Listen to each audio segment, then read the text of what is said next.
So I know with everybody doing the anime jam right now, there's a lot of experimentation and maybe frustration doing things like hair and stuff like that that can take a lot of pieces. So I wanted to give another potential approach that you could use to have an animated looking character that's not too hard to do, but it just takes a little bit of getting used to. So this character here is actually done using the Emissive Opaque material. So that's this one right here, Emissive Glow Opaque. This material is great. Because it doesn't have transparency, it behaves a little bit better than the other one that has the glow around it. Whatever color you make it, it's not going to accept lighting information from the scene. So if I made this scene completely dark out, so there, I've shut off the sky, and you can see the character still stays fully lit. This shader will just look like that no matter what the lighting condition is. I'm using that, though, to hide the kitbash. So if we zoom in close here, this is the same character face, but with just the standard material on it. And you can see all these artifacts of where the different pieces are merging together. Now this is how I actually keep it when I'm modeling normally, to make sure that the geometry isn't crazy looking or have weird gaps, but when I'm finished I turn it to that material and this is the effect you get. So it's a pretty good way to get a toony character without having to see all the kit bashing. In this case, I've just turned the default clothes of the NPC sort of toony to match it. But I've left the hair as a different material because I wanted the streaks and lines, right? I wanted a hairstyle without using a ton of shapes. I know a lot of people are just using so many shapes in the hair, but that is kind of expensive, especially if you want a lot of NPCs in your scene. So this one here, you can see that I'm actually just using like the scale material. And if I look at it, you can see I've turned all of these things black.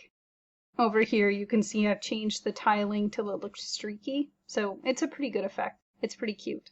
Now that I've shown you that one, I'm going to show you how I go about doing this kind of kit bash. The example I'm going to show you is going to be really quick and dirty because I don't have a lot of time tonight, and I just wanted to help anyone who might be feeling stuck right now with how they can make their game look a little bit more anime.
So unfortunately, I got interrupted a few times during that recording and I didn't start again, so that meant we're missing some chunks of the sort of speed build, and I apologize for that, but I'll quickly show you the main points that we missed here. So one of the things that didn't get caught super well was how I did the eye, and it's basically a series of rings and spheres. So see, that part's a ring.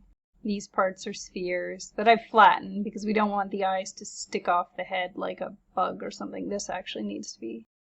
I switch back and forth between local and world space all the time. And I generally don't have snapping enabled if I'm doing organic modeling. Snapping is great when you're making a building, but it's not awesome when you're trying to make a character or a monster or a plant or something. We'll leave that there for that. I would fiddle with this more if I was going to finish it. So you can see this isn't a super...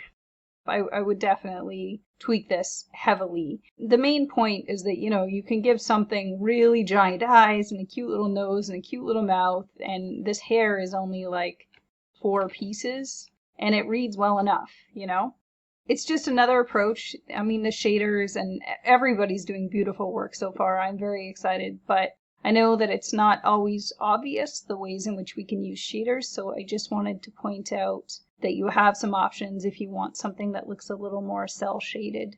So that's it. I very much look forward to seeing everybody's Anime Jam entries. Looking at you. See you in the next one.